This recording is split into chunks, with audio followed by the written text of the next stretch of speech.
Hi, Chris. Hi, Hello, John. Glenn. Hello. John, how do you hear me? Yeah. Merhaba, Jen.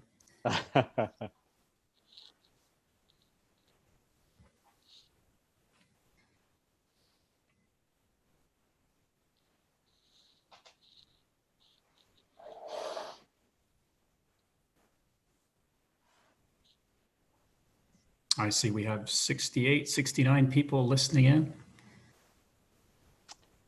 That's great. Yeah, to maximum capacity of 100, I guess. Eh? I think so, 99. The number's going up. We just hit 70, so people are just checking in now, 71.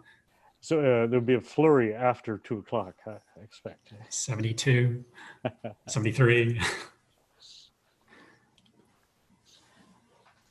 Okay, by my digital clock, I make it 1400 Atlantic time. Welcome, everyone, those who are in the process of joining and those who have been patiently waiting. Welcome to this webinar on Turkey, hosted by the Canadian International Council, or CIC. You know, in these challenging times, I think it's good sometimes take our mind off more pressing and sometimes tragic issues and look at the world at large. And that's what we'll be doing for the next 90 minutes or so. My name is Glenn Davidson. I'm in Halifax, and I'll be moderating today's discussion. And I'm delighted to be joined by my colleagues, Dr. John Mutlu, Associate Professor of Politics at Acadia University in Wolfville here in Nova Scotia, Dr. Chris Kilford, Fellow at the Queen's Centre for International and Defence Policy, former Canadian Defence Attaché in Turkey, and President of the CIC branch in Victoria, British Columbia. So we are coast to coast here this afternoon. Both Jan and Chris have really direct, personal, valuable experience in Turkey, and they'll share some fascinating thoughts with all of us this afternoon. Now, those of you who may not be familiar with the CIC, please do check it out. The website is innovative. It's thecic.org, THECIC.org. CIC has branches across Canada. There are lots of interesting things going on, and new members are always very, very welcome. This afternoon will basically be a conversation with our panel, and the intent is that it lasts roughly an hour, and following this, there'll be an opportunity for you to raise some questions with the panel. You can submit questions at any time through the Q&A function on your Zoom display. And the CIC communications staff will also be doing a bit of polling over the course of this hour to solicit your views on some areas related to the discussion today. So just before we begin, let me just say that this evening, 23rd of April, of course, is the beginning of the holy month of Ramadan. And to all those who will be observing this special and very important time, please accept our congratulations and our best wishes. Turkey, it's a fascinating and important country I've visited many times, which I love. Roughly the same population as Germany, that is to say over 80 million people.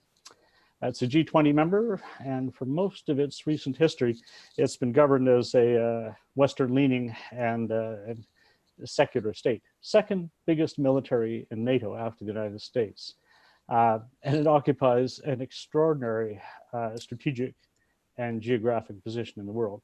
Turkey shares borders with 7 countries, including Greece, Syria, Iran, and Iraq. Tough neighborhood.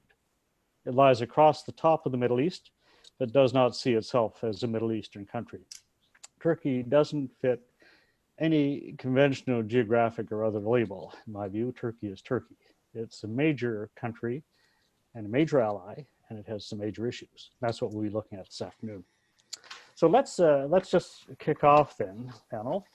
And I think it'd be useful if we start by asking you to give us a general sort of snapshot of Turkey as a country today. So if someone from Canada were to go to Turkey for the first time, what would he or she see? How do the economy, education level, women's rights, infrastructure, standard of living, individual freedoms compare to those in Canada?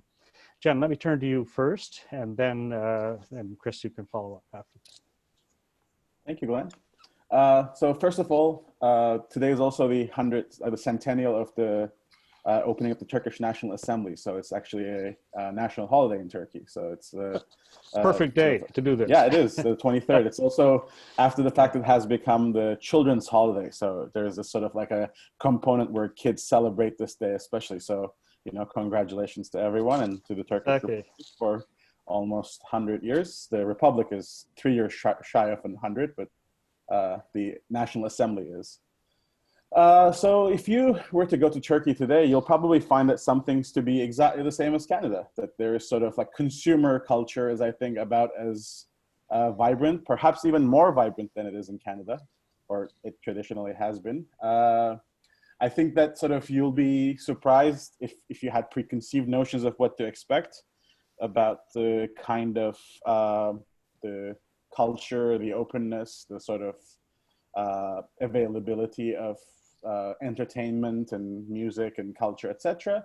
But if you sort of travel into Anatolia, deeper into sort of like the less cosmopolitan centers, you'll also find a country that is probably in different speed. Sort of like parts of Turkey are significantly more integrated to global economy and other parts are not. And, in some ways that's the story of globalization across the world. And in Turkey, there's a cultural component to it, whereas sort of like the Western integrated parts are significantly more Western feeling, that if you would feel like you would be in any other European city, more Eastern towns feel sort of quote unquote more Middle Eastern and more sort of non-cosmopolitan. So I think that would be probably the one contrast that you would see, that Turkey offers perhaps multiple, I don't necessarily agree with that description, but multiple worlds, quote unquote, of sort of like world experiences. So in some ways that would probably be an interesting opening. Economically, you'll probably feel as a Canadian to be significantly more wealthier, because at this point, I think as of yesterday, almost $1 Canadian is 5 Turkish lira. So our dollar probably would go significantly further than it does here. Probably those would be the two things to sort of start off with. Yeah, and then I'm sure Chris will add sort of some observations more from a Canadian perspective, because I go the other way around. I was born in Turkey and moved to Canada, so it'd be interesting to see how Chris feels. Right. Chris. Well, first of all, to everybody that's watching out there, hello, and hope you're keeping well. This is a great question, and I pondered over the question and how to answer it, and I came to the conclusion that it's a tale of two visitors to Turkey.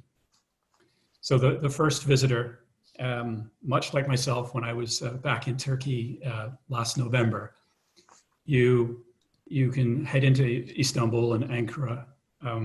You see very modern cities, very vibrant cities. I happened to be walking between the Galata Tower and Taksim Square at midnight one night. The metro system was running past midnight, so that was good, something new. But it was vibrant. I mean, the restaurants were full and people were out. And you see a lot of construction, the new airport in Istanbul, as an example, the third bridge over the Bosphorus, the tunnel underneath. It's full of surprises all the time. Everywhere I went in Istanbul, people thought I was a Russian tourist. Everybody would come out of the shop speaking Russian, and that's because of the influx of Russian tourists and, of course, less tourists from Europe and North America. I was surprised to see all these young men walking around with their heads bandaged. And my first thought, being a former military guy, was, oh, they must be maybe young Turkish soldiers who've been injured in some military operation. And then a Turkish friend told me at dinner that night when I'd seen these guys, and I mentioned it to him. He said, "Oh no," he said, "they're here for hair transplants. It's a big business in Turkey now." So there's that one visitor who sees that side of Turkey, and I agree with everything that Jan has talked about. Once you leave some of the big cities, of course, things change. But then there's that second visitor who comes to Turkey, and that's someone who's mindful of the politics and the issues and what's happening underneath, and sees a society that's incredibly divided and in conflict with itself politically, exacerbated by the attempted coup in July 2016. It's that visitor who sees the ongoing troubles with the Kurdistan Workers' Party, the PKK.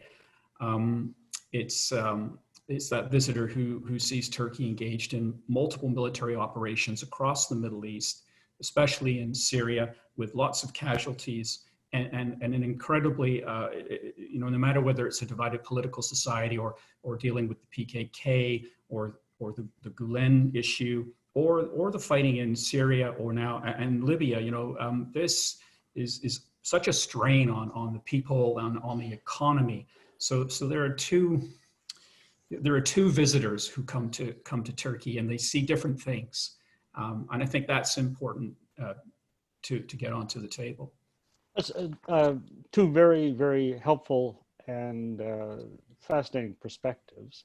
And I think it's a great point at which to launch on into the broader discussion. Many of the points that you've both raised will come back to and amplify. But Chris, just at the end of your remarks, you mentioned the economic circumstances in Turkey. Now, I think it's fair to say that every country in the world is having some degree of economic difficulty these days, whether from the COVID-19 issues, the petroleum situation, or any number of other factors. But Turkey has really been facing some acute major economic issues for a number of years. And Jan, perhaps you could lead off on that and shed a bit of light on this. I think, for example, in a country where prime has come down to 9% is seen as a good thing. Long way from where we are. So if you could shed some light on this, Jan, that'd be great. Yeah, so probably unlike sort of the Canadian situation or oil-producing countries' economic situation, Turkey is facing a particularly unique challenge, not unique globally or sort of historically, but unique currently, in the sense that it has some major structural problems and structural holes in its economy. And one of which becomes very clear is the sort of current struggle that it's having over its currency. So Turkish currency since 2013, starting in 2013, but sort of increasingly more and more in the last few years, have really gone down. And we're seeing sort of perhaps at this point, it's difficult to sort of claim that the Turkish central bank has any kind of independence, in the sense that sort of it's very much integrated into the government, and it's very much sort of integrated into the president's circle. And that has sort of certain trust issues in relation to the Turkish currency. So, for example, a good example is that yesterday, the Turkish currency came very close to a historical high, and at times, reached a historical high of almost $1 US dollar equaling 7 Turkish liras, which was sort of like an all-time high. And you see in these moments this sort of rather quick intervention by the Turkish central bank and the Ministry of Finance in sort of liquidating their sort of foreign currency reserves to try to gain a kind of control over the currency. In some ways, it's due to a political gain, or political stability purposes. In some cases, it's more sort of economic policy. But one problem that I think experts are seeing increasingly is the depletion of the foreign currency reserves. Like Turkey sort of had, in early 2000s, have built up a healthy structural economic policy, and then sort of moved into spending that 2013, 2014 onwards. And currently, probably one of the biggest problems is that particular lack of foreign currency reserve in Turkey, and sort of how that will play off. Because what Turkey has done under Erdogan's regime is to move the foreign debt from public sector to private sector. So the private sector actually holds more foreign debt than the private sector holds more debt than the public sector. But again, the currency still sort of plays a role in that. And if the central bank does not have the currency, the foreign currencies, to back up the holdings in Turkish banks, that will probably cause a problem, and that will have long-term implications. And we'll see this more and more now with the COVID crisis and the global crisis coming. The one last thing that I will say is that normally in a situation like this, a country would go to IMF for help, but for political purposes, Erdogan government will not go to the IMF, because they have made a really strong point over the last decade to be proud of paying off Turkey's debt to the public debt to the IMF, and to move away from that because they see that as a foreign intervention into Turkish sovereignty, Turkish economic sovereignty. But in this particular climate, barring a sort of a deal with a EU or deal with the US to sort of a different kind of bailout, they're going to need something to sort of come to the rescue of the Turkish economy. Otherwise, they're going to have to go to the IMF, and probably that will be that will have political consequences. Tough environment with inflation running now somewhere between 10 and 15%. And you mentioned the volatility of the currency, or the decline of the currency. But if my memory serves me correctly, in 2013, the exchange rate was something like 2 lira to the US dollar. Now it's 7 to the US dollar. So it's enormous impact, and debt servicing costs be huge, and the reliance on foreign currency makes it really, really challenging for them to stay afloat, I would say. Chris, anything you wanted to add on this particular topic? Yeah, certainly. And the lira, the fall of the lira is important. It was 4 lira to the Canadian dollar back in November, and it was 2 when I left in 2014. And I found, even though prices have gone up in Turkey, I found my money was going very, very far. So it has been a big issue. I always, being a historian, like to go back and just look at things how they were. And so if you look at the Turkish economy in the 1980s, it was quite a domestically focused economy. There wasn't much in the way of exports, 3, 4, 5 billion a year, hazelnuts, that sort of thing. The Turkish economy is transformed over a really short period of time.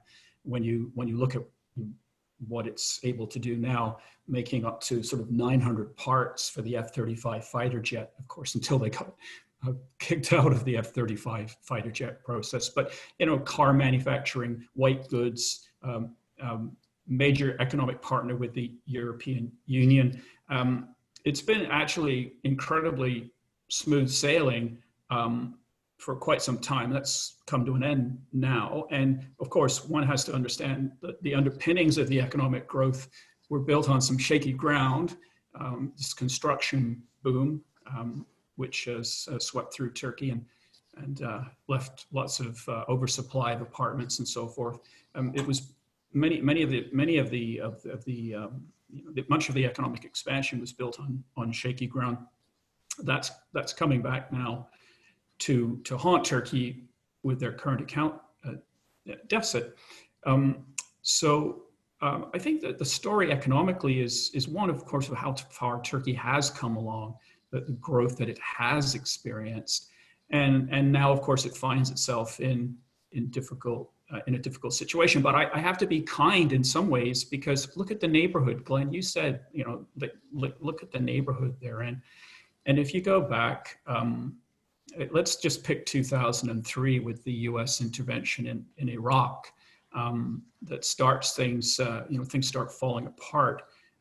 Iraq is a major trading partner with Turkey, and then we have what happens in Syria in 2012. That's 8 years now of civil war, a major market. I used to say to people, look, Gaziantep and Aleppo, it was like when I used to live in Winnipeg and would drive to Grand Forks. You go back and forth, people, families, trade, all of that gets disrupted, and so you're trying to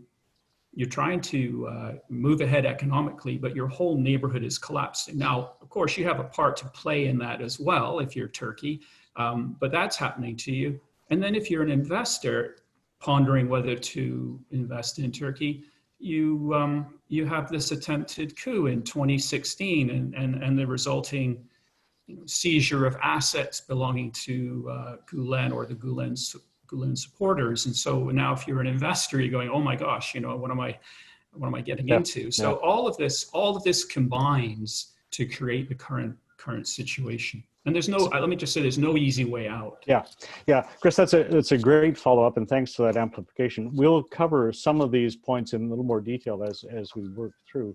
But this leads us inevitably to the question about what about the president? And, you can't discuss Turkey or Turkey's economy or any other aspect without referring to the president. So let's then turn to the Erdogan era, as I would call it, probably the best known Turkish leader internationally since Ataturk, who founded the republic. Who exactly is President Erdogan? Where did he come from? What's he stand for? What's his support base? And Jen, let me ask you to start with that. Oh, who is President Erdogan? He was the mayor of Istanbul who developed a increasingly sort of impressive political clout in Turkish politics, and came from Necmettin Erbakan's sort of political movement, sort of political Islamic movement. At the time, it was Refah Partisi, so Milli Selamet, and that kind of movement, and then have sort of moved into, after 2002, have created his own political movement upon leaving sort of a short period in prison for writing a poem that, under that period's Turkish law, was deemed sort of illegal, or reciting a poem that was sort of inciting violence. He then created what was then sort of in the sort of early 2000s seen as a role model for political Islam, a sort of a democratic Islam, and sort of was applauded around Western capitals as being a Democrat and being a liberal, and have since sort of consolidated power in the judicial, and sort of in some ways curbed in many ways curbed the military's involvement in Turkish politics to a non-existence at this point. Have made alliances with different groups, had fallouts with some of those groups, including the Gülen movement, and have sort of become increasingly a part of a global group of, non-democratic or illiberal democratic leaders. Sort of like he is now listed in the same category as Orban in Hungary and Bolsonaro in Brazil, in some ways Trump and Putin. Probably Putin is a good example in some ways. Orban is a good example. I don't know much about Bolsonaro to speak of.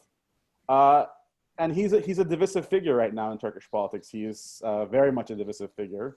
But he has won time and time again different elections. I think the sort of last municipal elections probably is the first example where he faced electoral defeat in places where he would have considered to be strongholds of his political movement, like losing the mayorship in Istanbul and mayorship in Ankara.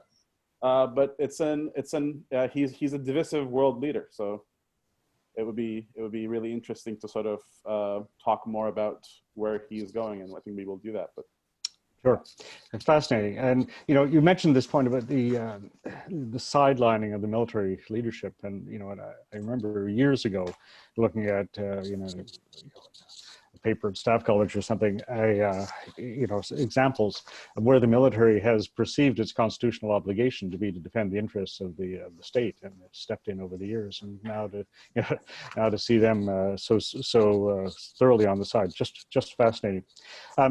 I want to move on, and Chris, I want to ask you to perhaps to lead on this next one. Just how has Turkey changed since President Erdogan has come to power? Yeah, one of the first questions people always ask me is, how old is he? He's 66 years old, for those that don't know. But how have things changed since he came to power? Well, he became the prime minister in 2003, although the AK party entered parliament in 2002. And it did so on a very high note, because a number of economic reforms had been brought into play previously to the arrival of the AK party, because the economy had collapsed in 2001. So he rode many of those economic policies that were put in place by the previous government. It worked out really well. There was a strong desire, at least in public, to join the European Union. And you have to look at Freedom House. Freedom House in 2005 was on the cusp of changing their rating for Turkey from partly free to free. But they held on, they didn't. They kept Turkey as listed as partly free. And then we began to see a number of things take place. The attempt to contain the military through trials like Ballios and Erdogan. We saw the Gezi Park protests in 2013. People were getting quite concerned with growing authoritarianism in Turkey. And then all of the business that was happening in Syria, and then a series of terrorist attacks in 2015 and 2016. And we often forget the number of attacks that did occur, that massive bombing at the Ankara train station that killed over 100 people. You know, this began to change the way things were happening in Turkey. The move to the presidential system, the hyper-centralization of power into the president's hands, it's caused Turkey to become, I think, less flexible in its decision-making than it was before.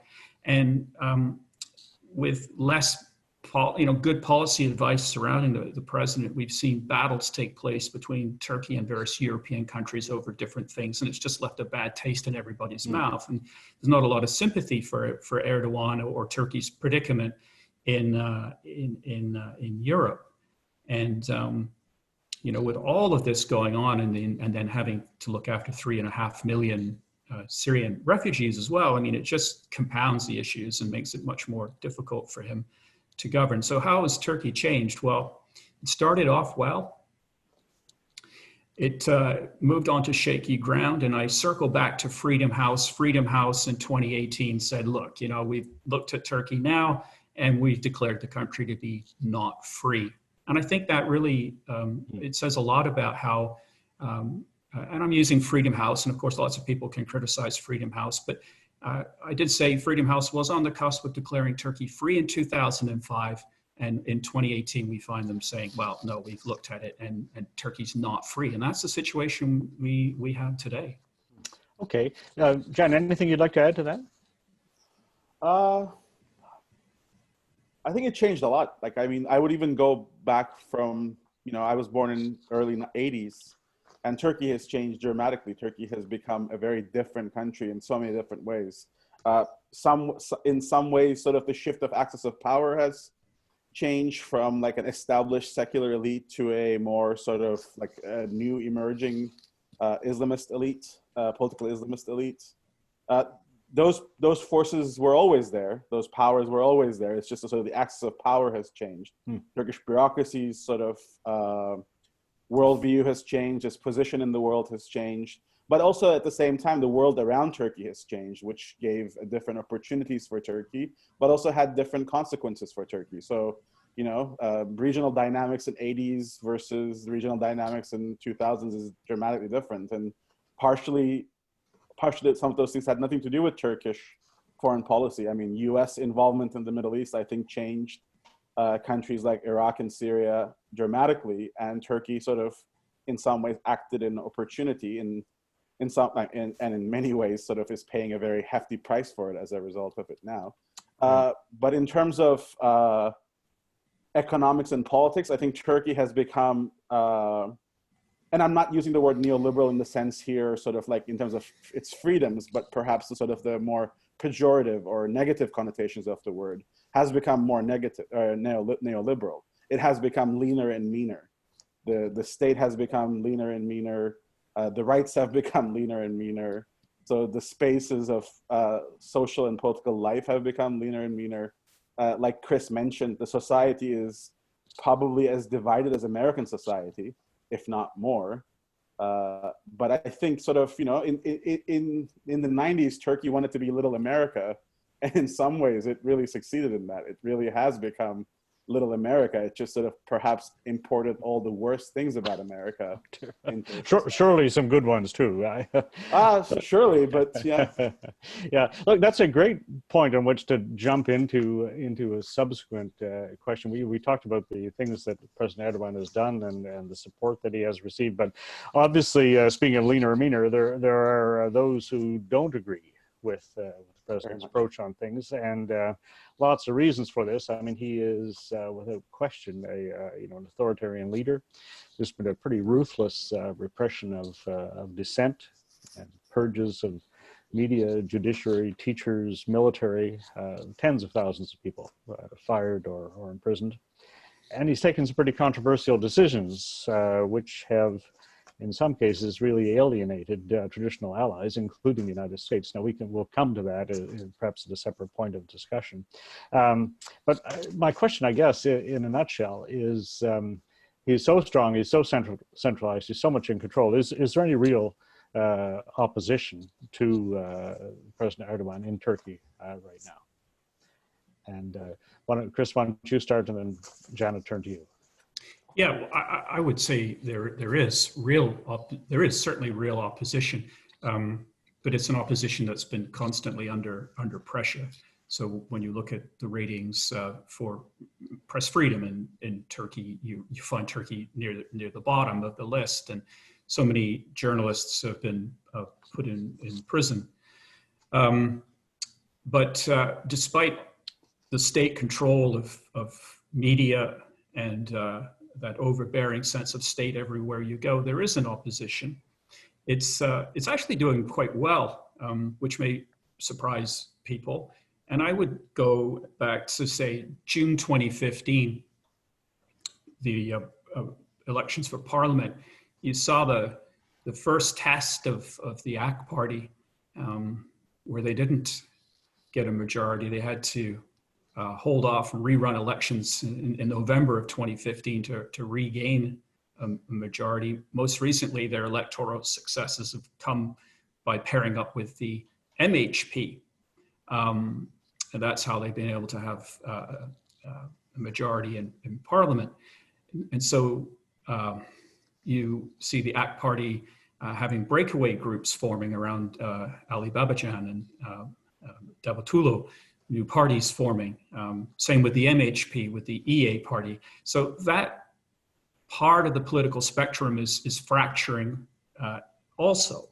And the most recent evidence of an opposition in Turkey, of course, was the electoral victories in municipal elections. And of course, most impressively, what happened in Istanbul, where İmamoğlu had won the election with about 13,000 votes, but President Erdogan said that there'd been some shenanigans and things needed to be rerun. They rerun the Istanbul election, and he wins with 800,000 votes. So that's that side of the opposition, and then we kind of forget the Kurdish side. That's also important. In that June 2015 election, we saw for the first time a Kurdish political party, the HDP, entering parliament, winning 80 of the 550 seats. They hang on in the November election. They're still there, and of course are still there now, despite having to contend with many hurdles thrown against them. So you have the Kurdish Turkish political presence. That's also an important factor. So yes, there is opposition. And I would feel that with the current economic situation, Turkey being bogged down in Syria, COVID-19, that the current government would have to be incredibly worried as they look to the next round of elections in 2023. Right. Okay. Thanks, Chris. John, you want to add anything on that? I mean, is there a generational aspect to the opposition extant or growing? Yeah, very much so. I think sort of similarly, I think we're seeing perhaps globally sort of younger generations tend to be more liberal, and they tend to sort of want different things than perhaps established politicians are willing to offer. They want to be represented differently. And I think perhaps to sort of like turn your question around about, is there an opposition in Turkey? I think it is a question of like, maybe we need to think about Turkish democracy beyond just the electoral process, and that there is an opposition in Turkey, and there's actually oppositions in Turkey that often fight among themselves, within themselves. There is, like, Turkish politics is often in the West understood in sort of maybe a 2x4 table of like Islamist, non-Islamist, Turkish, Kurdish, but there's a great deal of division within those groups and different perspectives and different political ideals. I think the urban youth have different expectations and different desires of the future, a more sort of global future, that are clashing with perhaps the more conservative youth who want sort of to conserve ideals. I mean, that scenario is very different, is not that different than the one we have in Canada. Right, we have regional dynamics and generational dynamics, etc. So yeah, in some ways there is a very vibrant opposition. It's just that vibrant opposition has traditionally been having a hard time making its voice heard in elections, precisely because in Turkey, unlike, I mean, to a certain extent in Canada, we don't make a distinction between the state and the government, and then oftentimes state and the government go hand in hand. And governments often campaign on the achievements of the state and not on their achievements as a government. So oftentimes that's a big difference. And interesting. Yeah, lots of historical precedent for confusing the person with the state. Eh? Yeah, very much so. Yeah. Look, I see there's a growing list of questions lining up here for us, and which is wonderful. So I just want to move along quickly through a few of the other points that I think would be useful for us to discuss as background. You mentioned very briefly the COVID-19 question, which we're all dealing with one way or the other. And I note from some, from some open conversations that have been had that it appears that speaking openly about COVID-19 in Turkey can be, according to the piece I read, can be construed as subversive. Pretty hard to fight a pandemic that way, but anyways, what is actually happening? Is this accurate? Do we know what's being done and how broad the spread of the disease and measures to control it may be? Chris, maybe you want to start very briefly on this, and then John, over to you. I think, like in many countries, the response was slow. The Turkish government tried to downplay things. And they got caught like many others, and now I think 7th or 8th highest in the world in terms of number of people that have been infected. There was a period, it's still actually going on, where Turkey engaged in medical diplomacy by shipping supplies out to everybody else, but then finding themselves short. But this highly centralized decision-making that occurs in Turkey now around the president, I think, has made them quite inflexible. And what we saw was curfews being announced, weekend curfews, 4-day curfews, with only those announcements coming a few hours before the curfew was going to be in place. And the idea, of course, is to get everybody locked up and away from one another. But what it caused was masses of people to rush to the stores to buy supplies for the curfew period, thus defeating the whole reason for having social distancing. And so the health minister wanted to resign over that, but the president said no. So it's not been well handled. In Istanbul and Ankara, where they were raising money at the city level, the president accused them of running a parallel state and stop what they were doing, and then introduce their own program to raise funds from the public. So you're seeing, this late response, highly politicized response, and of course it just means that at the end of the day, more people suffer. So no, it hasn't been well handled at all. Right, John, anything to add to there? I think the only thing that I would say is that rigid systems don't have resilience, like rigid structures, right? So what we're seeing is a single person. So all of these ministers are dancing around the fact that at the end of the day, they can make technical expertise decisions, or they can rely on technical experts. But if it doesn't match with the sort of the vision or the political strategy of the president, they're all concerned about that. So and that I think sort of is a very difficult way to deal with a public health crisis. And a public health crisis that just impacts everyone indiscriminately. But the other thing that I would say is that while it impacts everyone indiscriminately, the effects of it will be different because of the sort of the two-tier health system that Turkey has. So the impact will again be sort of like class-based. and would be geographically felt. So the economically prosperous Turks will have a easier time accessing hospitals and accessing care, because if you have money in Turkey, if you have good insurance, healthcare system is actually pretty good. If you don't, the healthcare system is pretty bad, or there's no access to it in some places. So that will be another problem that I think will actually reversely impact Erdogan's political fortunes, because that economically disenfranchised have traditionally been his basis, and them not getting the healthcare or the needs met will probably have, or could possibly have, electoral impact on his future chances. Yeah, I think that'll certainly be the case in many countries, including Turkey, for sure. Look, I'm just conscious of the fact our Q&A queue is growing here. I did want to. That's great. Look, I did want to raise this question of, you know, when President Erdogan speaks of Turkey's enemies, he often puts that discussion in an internal context within Turkey.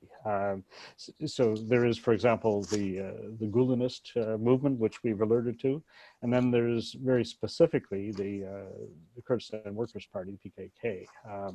And I'd just like to very, because these are so topical, and when people hear about them all the time, I just really, really quickly like to touch on both of these, and maybe I could ask you in turn. Chris, you say a word about the Gulenist movement. What is it? Why is it such a lightning rod for the president? And then, Jan, I'll ask you to say a word about the Kurdish situation and why it has been so divisive in Turkey for so long. Thanks, Glenn. And for everybody that's watching out there, I'm sure we could do an entirely separate broadcast on the Gulen movement, and we need at least a day. Yeah. But to try to make this as short as possible, Fethullah Gulen is an Islamic scholar. He's been living in the United States and Pennsylvania since 1999. He has millions of followers around the world and in Turkey, and was an ally of Erdogan's for the longest time, until there was a falling out over a corruption scandal in 2013.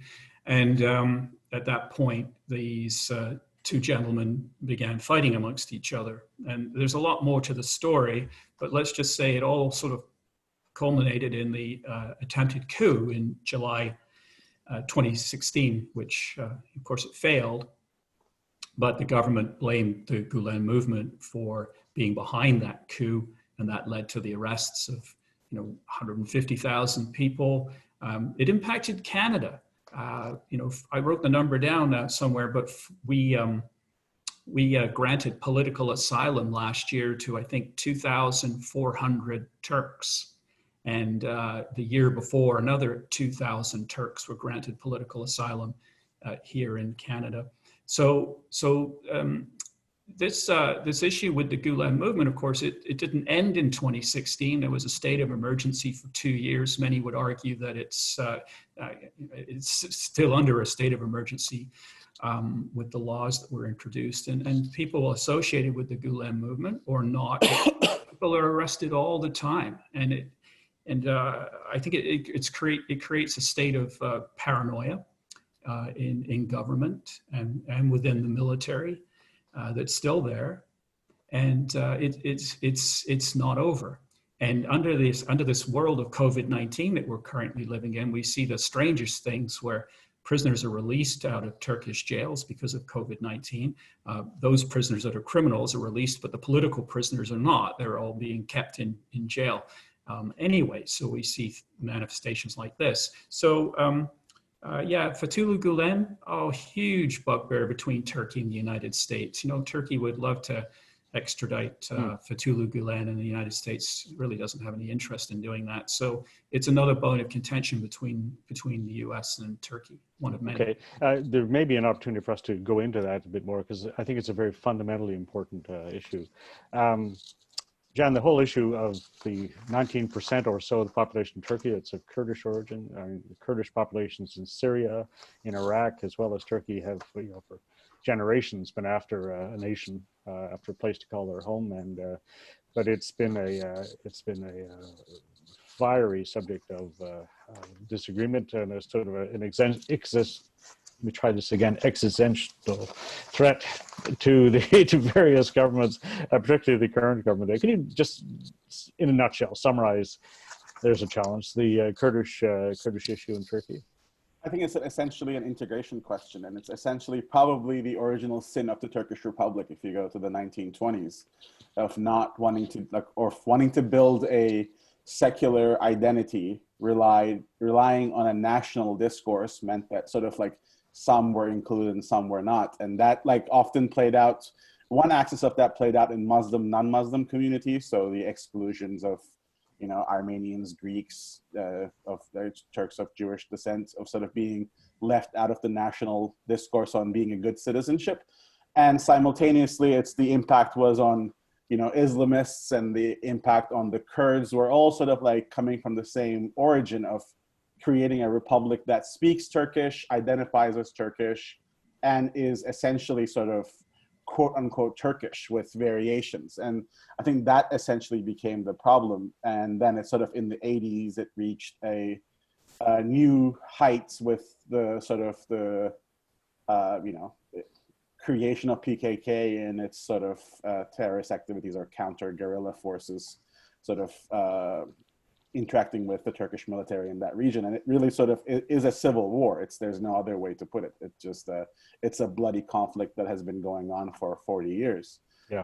That is now a transnational conflict because of both the involved, PKK is sort of a rotational cycle in Iran, Iraq, Syria, and in Turkey, and it fights sort of different wars with different actors all the time, and is supplied by different actors too. So it's just sort of almost as much of a problem between Turkey and the U.S. as the PKK and the sort of especially the sort of their Syrian counterparts. Yeah. So it is a big fault line, and probably in some ways if Syria is President Obama's biggest failure, one of the things that they lost is also the Turkish alliance. Yeah, absolutely fascinating. I was going to get into the Syria question right now. I mean, I was there, of course, as this all started to unravel, and but it's hard to believe it's now 9 years since the unrest actually began. How has the Syrian crisis actually impacted on Turkey? We know about the 3.5 or more million Syrian refugees who have been resident in Turkey and supported by Turkey, but many other ways as well. Just really, really brief on this. Chris, I turn to you first on that. Yeah, so when I first arrived in Turkey, it was about 2012, and I had a chance to go to the Kilis refugee camp hosted by the Turkish Ministry of Foreign Affairs. And at the time, the camp was partly full. It had capacity for 30,000, and our Ministry of Foreign Affairs host said that they didn't think the camp would ever reach capacity. So boy, did they ever get that wrong. But, lots of countries interfered in Syria. And of course, since Turkey happens to be the closest, the neighbor, kind of like Jordan as well, a lot of what happens overflows into the neighbors. And in this case, Turkey. Lots of question marks around Turkey's involvement with the Islamic State. That could be the subject of an entirely other separate talk. But where do they find themselves today? I mean, a number of military operations into Syria and northeast Syria and northwest Syria, holding on to pieces of territory. The Idlib pocket is of great concern. Turkey's invested there. And I think what's important is the size of these military operations. This is taking a lot of effort. So the Syrian Observatory for Human Rights believes that there are 10,000 Turkish troops in the Idlib area or supporting that operation.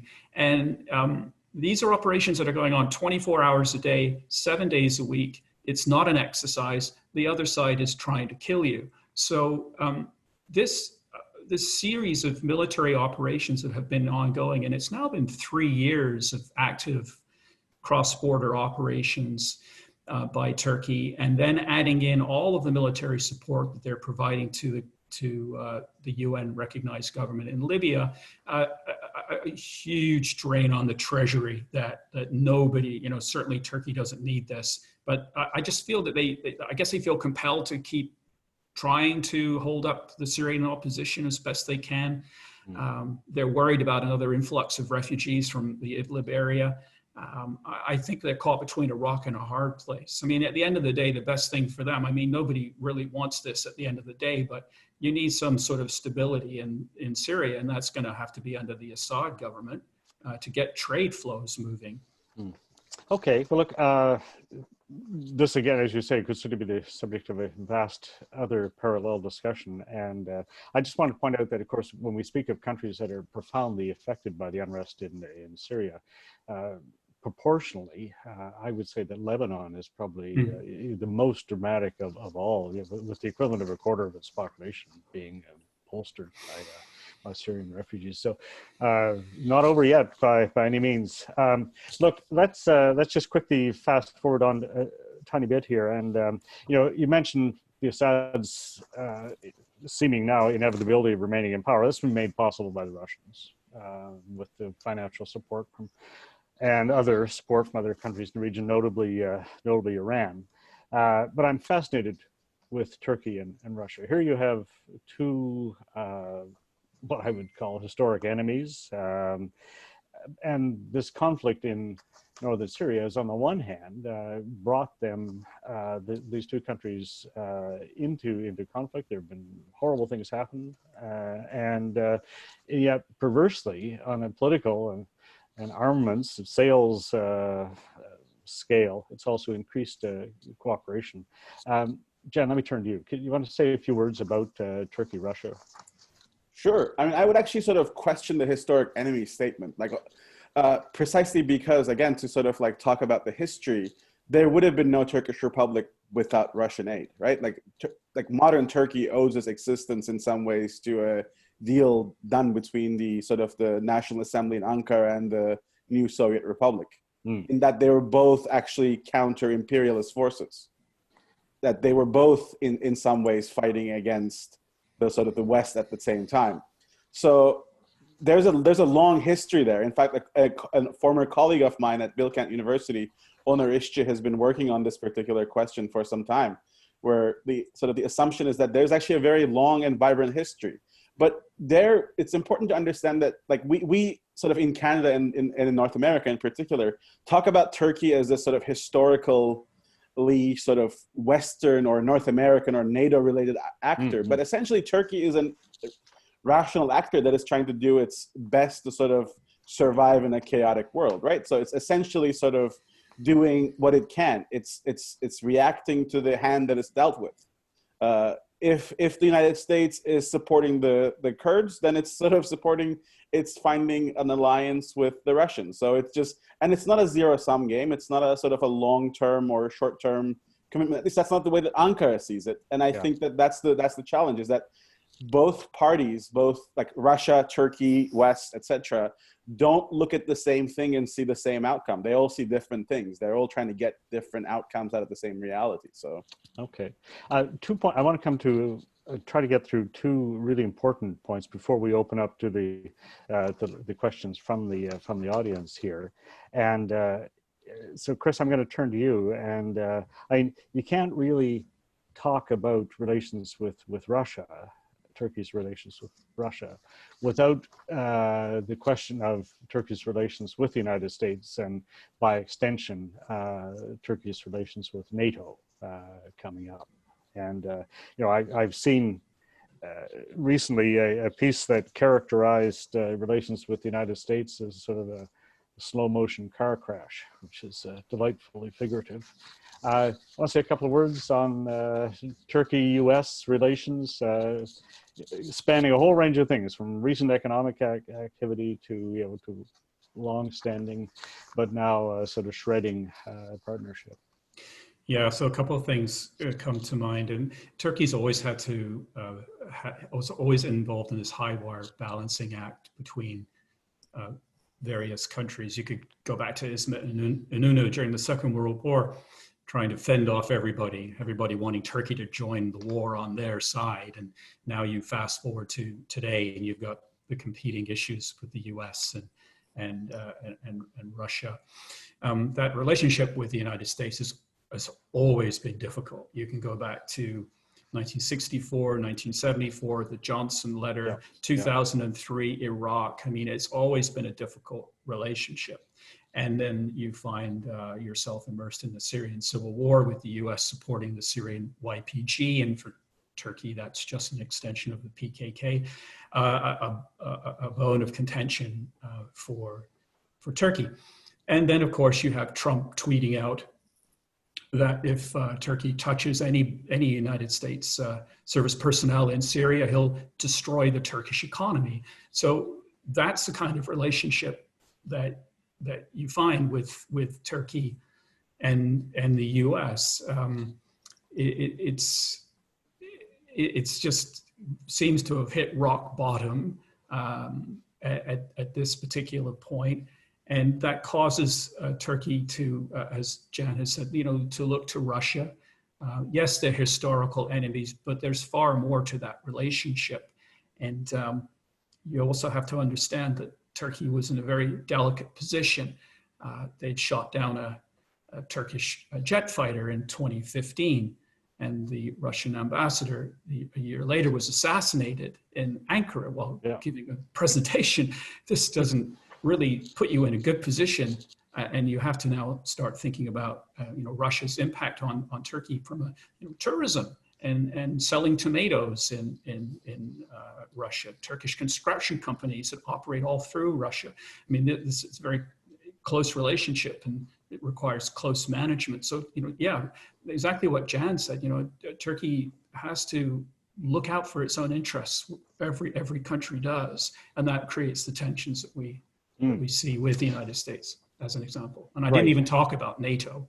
Well, let's, very important. And I mean, the questions have been raised within the alliance.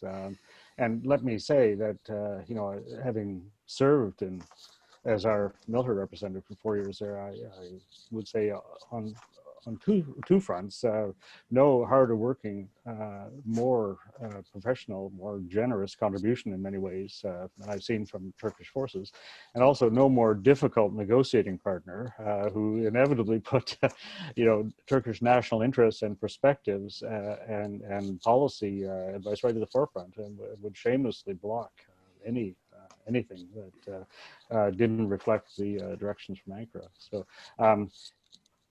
Jan, you want to add anything on the NATO side at all, or just before we move on? One final thing I want to get to here before we open up for general questions. I mean, I would it's not necessarily an answer to the question that you're asking. I think Turkey and NATO is going to have a difficult conversation to have, not because of the sort of perhaps the logistical or the real implications, but sort of public perception of Turkey. But at the same time, I think the bigger question probably is to ask about what's going to happen to NATO anyways. I mean, if Trump is elected for another 4 years come November, I mean, if there's a U.S. election in November, what would come out of that? What would happen? I mean, I think the North Atlantic order that sort of anchored that kind of liberal tradition in the world is completely being undermined by a president that just tweets randomly every morning and attacking allies and enemies alike. It doesn't matter who's an American ally and who isn't anymore. Well, that's a fundamental question, isn't it? And yet, this order that the Americans by and large created does have a lot of folks in positions of responsibility and authority who really do understand the merits of this, the importance of this. And I would hope, for one, that the wisdom of sustaining this will become apparent, will transcend some of the rhetoric that's we've seen. I hope so. Yeah, I hope so. Yeah, I really do. Just before we go to the questions, then, Canada-Turkey relations. Let's conclude this part on that. We'll do some questions from the audience, and then I want to come back and ask you to do a crystal ball look, cast ahead. What do you think 5 years or so out? But Canada-Turkey relations, they've not been without issues in the past, I would say. But Chris, you want to start on that? Well, diplomatic relations go back to the Second World War. I would say relations are good. We do about $3 billion worth of trade each way. I don't know how COVID-19 will impact there. Turkey is an important partner of ours. You know, we've found ourselves now leading a NATO headquarters in Baghdad. We've taken a lot of Syrian refugees that have come from camps in Turkey. I would say the relationship is, it's not a special relationship by any stretch. It's a good relationship. I think we're quite wary of what's happening in Turkey, that's for sure. But we've had our minds occupied with other things recently. We've lost a little bit of our focus on Turkey itself. So yeah, it's just going to move along. No special treatment. John? I would agree with what Chris said. I don't think that it's a particularly historical relationship. I don't think it's a negative relationship, but I don't necessarily see it as being a particularly positive relationship too. I mean, like diplomatically, I think, like you said, there's mutual respect for each other, but I don't necessarily see it being sort of a wholesome or a comprehensive relationship. It's sort of limited to issues or ad hoc alliances, but not sort of like not a long-term strategic partnership. Right. Okay. On that note, let's shift over to some of this queue that we've got here, and we'll. I see there are 26 questions lined up here, Yes. Which is quite ambitious. So, you know, and I'm going to try to run through these. Some we've already addressed since these were put in. But there's one question here. It says Turkey's quote zero problems with neighbors foreign policy has turned upside down. Issues with Syria, Iraq, the Arab world, EU, Armenia, and others continue. How could Turkey get back on track? It's no conflict with the neighbors policy. So, Jem, why don't you start, then Chris? Sure. I don't think that it can. I don't think that that policy actually was a meaningful policy in the sense that in international relations, you can't have a policy of saying no issues with the neighbors. You will have issues. It's just a question of how do you deal with those issues. Yeah. And I think that there is obviously a potential for Turkey again. I'm not sure if that's going to happen under Erdogan presidency, but there is potential to go back to sort of alternative dispute resolution mechanisms. I don't think that we can go about Turkey can go about antagonizing its neighbors in the way that it has been. I don't think that it occupies a particularly powerful or special position at this point economically vis-a-vis its neighbors. So it needs to sort of understand its position in world politics and act accordingly. It just needs to be much more realistic about its capabilities and its reach. So I think that we will not see another zero problems with the neighbors. We will just see perhaps non-confrontational or non-violent engagement with the neighbors. Was this sort of a restatement of the Ataturk doctrine of peace at home, peace in the world? That wasn't, but what I'm saying is probably, yeah, right, yeah, okay. Chris, anything to add on that? Yeah, well, in some ways it was very Ataturkian, if you like, get along with everybody in the neighborhood and don't interfere with people. But I think events got away from Ahmet Davutoglu's policy, and partly we're to blame. And I say we, I'm talking about the West, because during the Arab Spring, we were publicly saying Turkey is a model Islamic democracy that everybody in the region should pay attention to and potentially copy moving forward. And I think in Ankara, that was really sort of taken aboard that we are, this is all former Ottoman territory, so we can't forget the historical connections. And I think it caused Turkey to get more involved than they should have. And of course, that policy is no longer, it doesn't exist if it ever did, but it's certainly not that. Right. Okay. Moving on to another question. I'm just going to try to move down through these. In my introductory remarks, I noted that Turkey had the second biggest military in NATO, and the question here is, in essence, why is this such a priority given its economic challenges? I mean, Chris, let me turn to you for that. I mean, clearly there's an entire historic context here, and the role of the military in the founding of the republic, which is the basis for this. But the question relates more to why such a large military is being sustained in these times. Yeah, no, it's a you know, Turkey has always had a significant military, certainly in the post-war period. There's a long litany of military coups in Turkey. I won't go through them all now. But the military has also become quite a presence in the economy. So lots of people's interests are wrapped up in having this military force.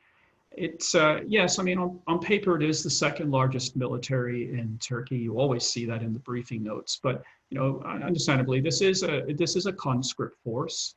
A large part of it is young males. It's also a force in transition because that length of conscription has got shorter and shorter and shorter. It's now down to about 6 months. You know, one wonders how long this system will continue. This business of every Turk is a soldier, I think is is going to be put aside in the future, and Turkey will have an all-professional force. But when you then look at the all-professional force, it's not a huge force, and I would imagine it's under considerable strain. You know, we've got troops.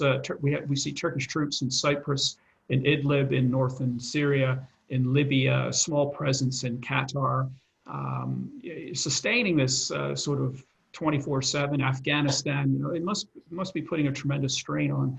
At the end of the day, it's not a big military. Once you move the conscript part out, it would be it would be challenged right now, I would think. Okay, Jan, anything to add to that? Not much. I mean, I think that sort of perhaps Turkey is a different kind of military-industrial complex where the military actually owns a lot of industrial complex, and in some ways, that's the material side of the issue. The historical side of the issue is that the Republic was very much integrated into the military. The military had a particular kind of role that only sort of is now being done with. So the guardians of the Republic. I don't think that that's no longer true of the military. It's not. It doesn't have a kind of political role as much, if at all, really, at this point. Especially since 2016. Yeah, absolutely. And I would, I just harken back to my own experiences there, and I was always amazed at the privileges and the privileged position of very senior officers in the Turkish military up through the, a decade ago and less. It was absolutely extraordinary. Something that never been our experience in Canada. But there's many other questions here, and let's try to move through these here. There's one question with respect asking us to speculate on whether the president will willingly transition from office should that come along. I'd like to deal with that when we wrap up, and deal with that as part of our crystal ball thing. There's a question here about the position of women in Turkey. Profoundly important question, I think, for all of our listeners. And Jen, let me start with you on that, and Chris, turn to you for your observations. Turkey has a history of progressive women rights in the earlier periods of the Republic, of sort of extending the vote to women, the right to choose. But beyond the sort of the symbolic gestures, there's major structural issues of gender inequality in Turkey. That's sort of like economic questions, whether that's questions of rights. And this is not just a binary question of man and woman. There's also sort of increasingly difficult and problematic issues of rights that are being given or taken from LGBTQ communities. Currently, there's this always existing coming and going legislation about rape victims, and rape victims being sort of required or in some ways forced to marry their rapists. And this law is sort of like often sort of presented and then taken back, and sort of like it hasn't passed yet. It will be like a very contentious thing. There is, again, a vibrant opposition or vibrant women's rights, or sort of like a feminist movement in Turkey, but that one that does not often find a voice in the existing political parties. That sort of, there is, again, you can sort of argue that secular Islamist divide is one way of looking into this problem, but again, different ways of feminism would argue that even the sort of the progressive or social democratic force of CHP, which I would question their social democratic credentials, but social democratic CHP would have, is not as much of a platform for women's rights either. But then again, they have female politicians, there are female politicians that have portfolios, that have profiles in different parties. In terms of egalitarian, sort of the way that we understand women's rights, probably in terms of the Turkish political spectrum, HDP, the Kurdish party, is probably the closest one to have a progressive women's rights agenda, a feminist agenda, and a sort of a progressive gender policy. But again, like the Turkish discussions about women's rights is still decades behind the kinds of discussions that we're having here. Okay, thanks for that. Chris, anything to add to that?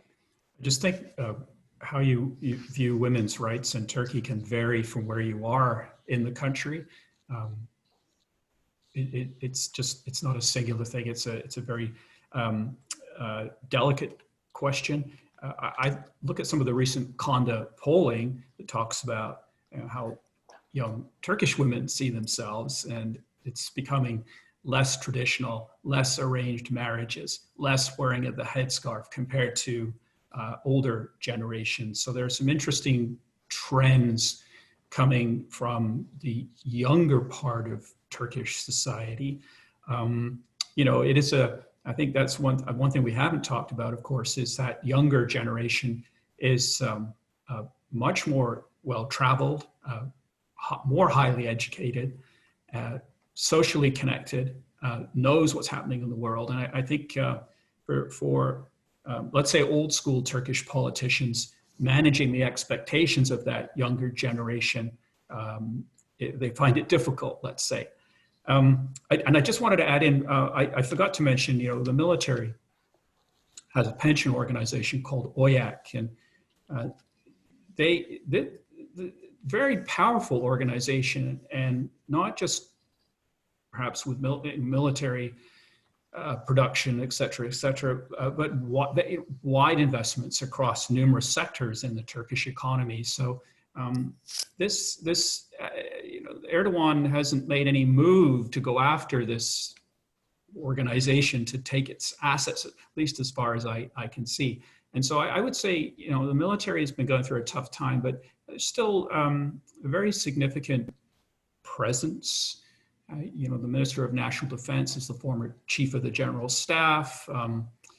We're winding a little bit off topic there. Yeah. Where's women? Where's women in all this? But I guess that's the constraints of only having 90 minutes to talk about Turkey. Okay, look, let's move on. There are a whole bunch of questions here, and I'll try to spin us quickly through some of these.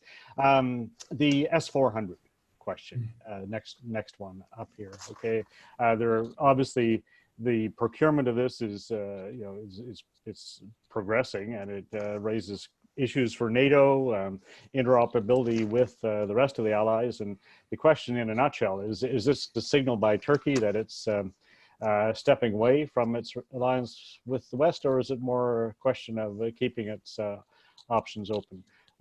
Chris, I'm going to turn to you because you're an air defense sort of guy, and really quickly on this one. Right. S-400. Well, I think it was a mistake to buy it. I see the political reasons that surrounded its purchase. To be fair, Greece operates the S-300 and the Tor-1 Russian air defense systems. It's not the first time that Turkey's bought Russian equipment, although not to this level of sophistication. But I think it was more political. I'm pretty sure they're supposed to activate it this month, and I reckon they're really not quite sure what they're going to do with it at the end of the day. I think one of the silver linings, one of the spin-offs that people don't talk about, which I think is important, is that by buying that system, Turkey got kicked out of the F-35 program. Now, that's not, if you're Turkish, that's not the greatest thing in the world on the surface, but I don't think they can afford to buy the F-35 now. I mean, we can't afford to buy it either, but they were going to buy 100 of them. and at $100 million a copy. And with the falling of the Turkish lira, there's no way in the world they could buy the system. So in a way, I guess there's a trade-off. Silver lining. Sure. Well, I guess they did forfeit $12 billion or so in industrial benefits in so doing, and many of us would say it'd be a smarter move to keep your relations with the U.S. and better track and buy Patriot and get a subsidy for that, but without doing what's been done. Anyways, more to follow on that. But from my view, I don't view this as a punch in the nose to NATO. I view it as opportunism and probably a bad decision. Yes, I agree with you. Yeah. Another question here about, we talked a little bit about Turkey, Russia, but this is specifically about Erdogan and Putin. And Jan, you want to jump in on that? Have they been? Is this a relationship of convenience, or is this a congruence of interest, or is this a building relationship? Erdogan and Putin. Erdogan and Putin. It's both. I mean, it's all of the above. It's both countries have a decision-making system where essentially two people make decisions. Yeah. So it's easier to deal with that. It's easier to have that. I don't think that I don't think that they each other like. I mean, I have no way of knowing that, but I don't think that they particularly enjoy each other or like each other. And there's a lot of tension between the two of them. But I think in terms of convenience and in terms of getting stuff done, having that relationship is important for them politically, for domestically. Yeah. And they both seem productive in that relationship. So they come off looking good. But I think there's a lot of tension there. And I don't think that's a friendship. I don't think that they're sort of, inseparable buddies. Okay. Interesting question here with respect to the role Turkey has played in managing the flow of Syrian refugees who wish to get to Europe, and what leverage, if any, this gives them with respect to their relations with countries in Europe. Let me turn briefly to who wants to lead on that, but really quick, like a minute on this. Do you want to go, Chris? You can go. Well, I think on the refugee issue, I mean, Turkey has to be given full marks for being in the position they've been in, and having to look after 3 to 4 million people.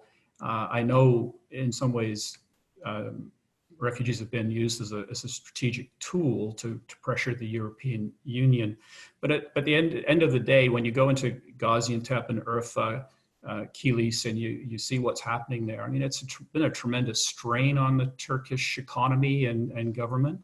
I don't know what else to say. I mean, they've just done an incredible job in looking after the Syrians as best they can. Yeah, John. So I think that Turkey has done really interesting, creative, and in some ways progressive ways of dealing with the Syrians living in Turkey. There's a lot of, I think, questions about rights, etc. But I think that's more of a general question of refugee regimes globally.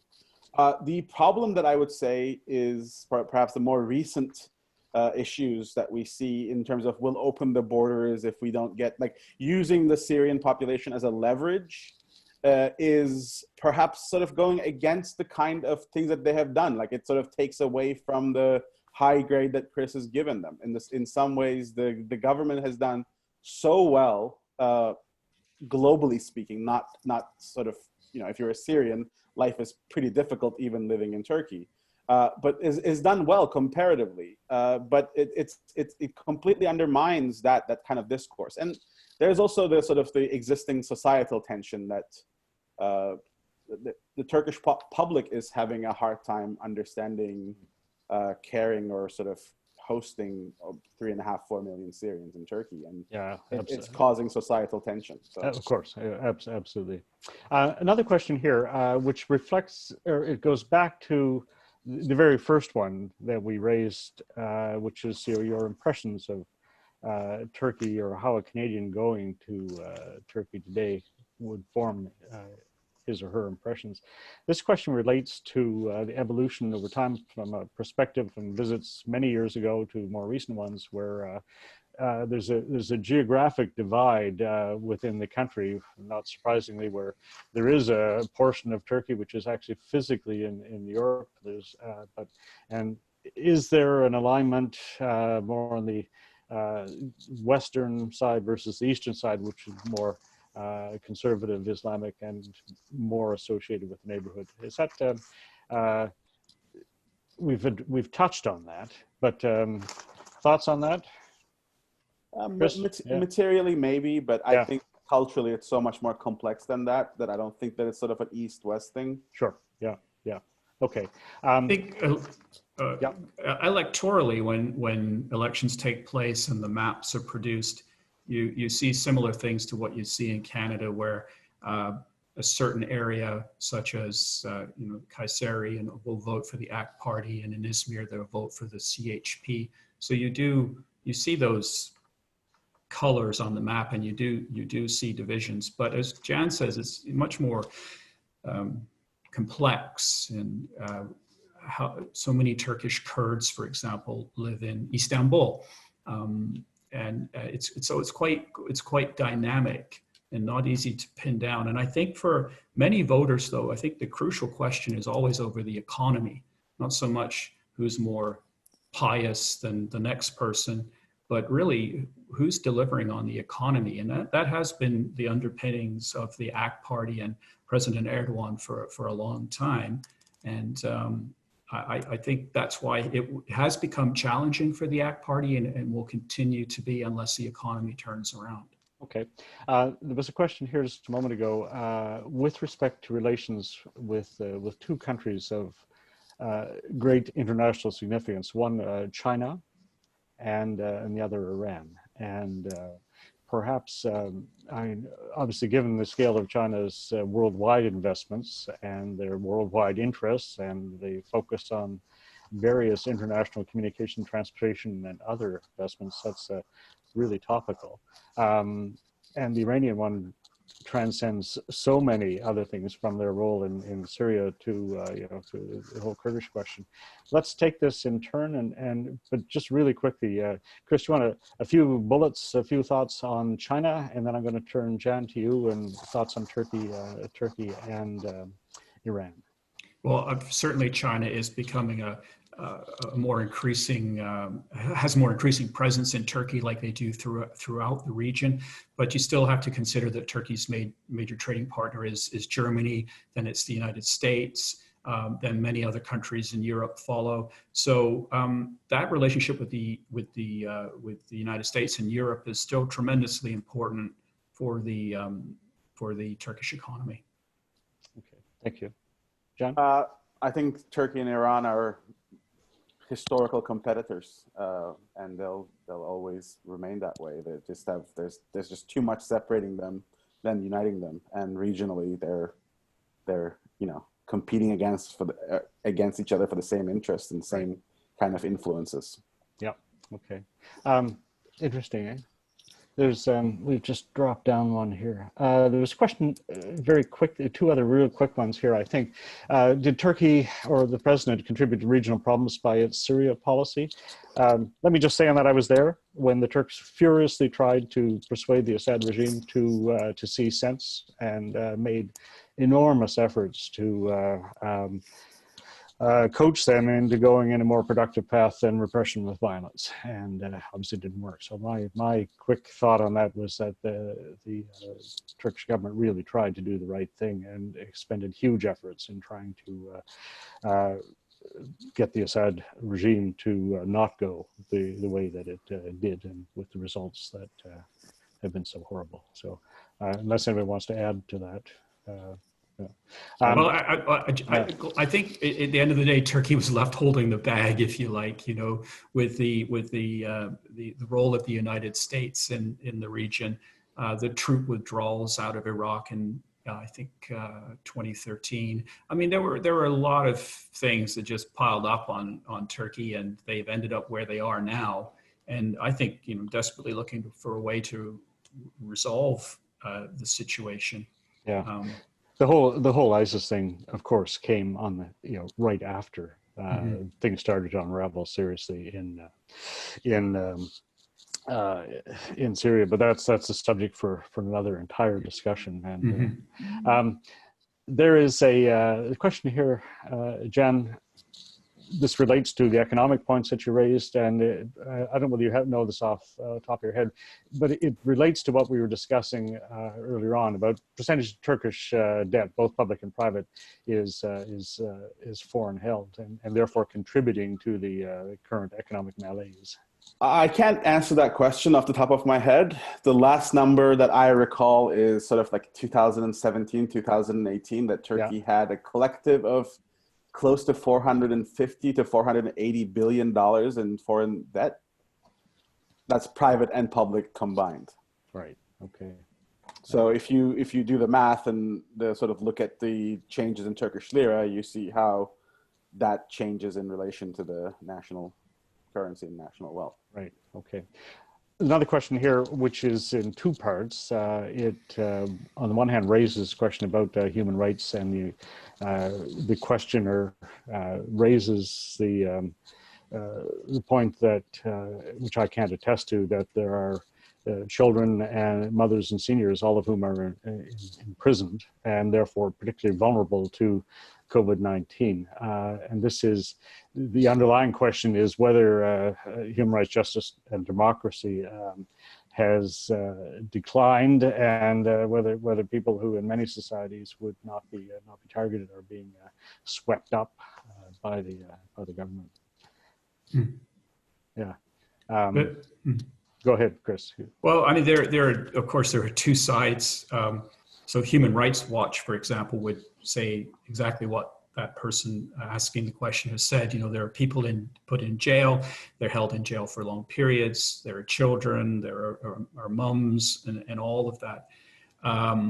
It's not easy to get legal representation. They're absolutely 100%. But if you look at it from the Turkish government side of the house, they had an attempted coup in 2016, and by a section of the state that they label as treasonous. And so now they're going to arrest lots of people. And it has gone way overboard, I think. But needless to say, you've got this visceral fight in a war, if you like, at the Turkish political level, and it leaves a lot of casualties. Unfortunately, it's been a part of Turkish politics for quite some time. One would think we would be out of that situation in sort of 2020, but imagine it was a NATO country. It had a military coup attempt in 2016. We seem to have forgotten that side of it. It's unbelievable that this would happen in a NATO country, but it did. Well, there are other questions here, other comments, and I want to roll up some of these remaining questions that we haven't addressed. We've addressed 16 officially, I think, and there are still a number of others that are out there, but which I'd love to get to, but we do need to conclude in about in fairly short order here, I think in about 4 minutes. So I would just like to attempt to bring this together by asking you to look ahead. And you both, you have certainly, John, in your case, lifelong association. Chris, you have a career interest in Turkey and deep association with affection for the country. But look ahead 5 or 10 years, and where's Turkey going? How do you see that period unfolding? Is it going to align itself with new partners? Is it going to become more conservative? What's the prognosis for the 2023 Centennial election for the president? Let me turn to you both. Chris, I'll start with you, and then John, ask you to wrap up. Well, I think going forward 5 years, it's going to be incredibly challenging for Turkey. They're going to have to somehow come out of this COVID-19 pandemic standing on 2 feet. But then once they do, they still have a number of ongoing issues: proxy wars, media freedoms, how to deal with the PKK. These are all unanswered questions. Until these things are sorted out, you can't restore investor confidence in the country, and you can't get the inflows of money that you need. And for whoever's in power in 2023, these are fundamental questions. Otherwise, Turkey will just struggle going forward.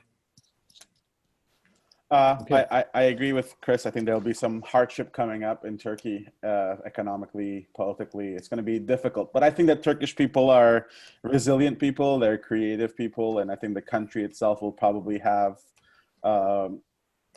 maybe hard 10 years, but then they'll probably rebound. I mean, that's just usually how things work in Turkey. It's just there's a different kind of understanding or expectation of reality than I think what we have in Canada.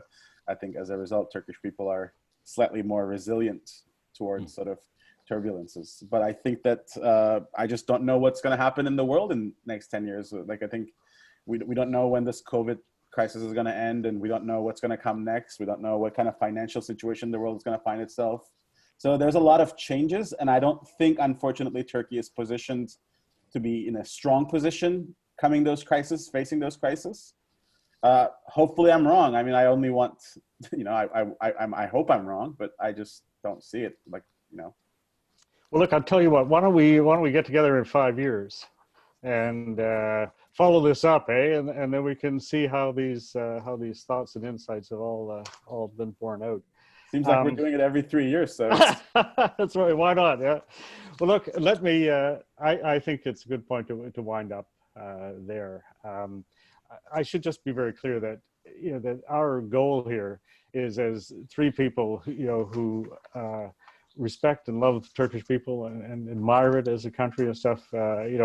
This is a discussion of the concern in a free society where we can speak freely, and there's no agenda here. There's no intent to be pejorative about Turkey or its government. This is a frank discussion, an informed discussion, and I think raising questions that are pertinent to all Canadians. So look, let me thank you both panel, Jan and Chris. Great discussion this afternoon. Thanks for your frank and very thorough responses to questions. Fascinating discussion, and I hope everybody in the audience enjoyed it this afternoon. I certainly learned stuff, and I'm grateful to you both. And thanks to everyone for participating, and to CIC for hosting. Remember that, thecic.org. Sign up. Okay, thanks everybody, and let me ask Daniel, our communications guy, to sign us out. Thank you very much.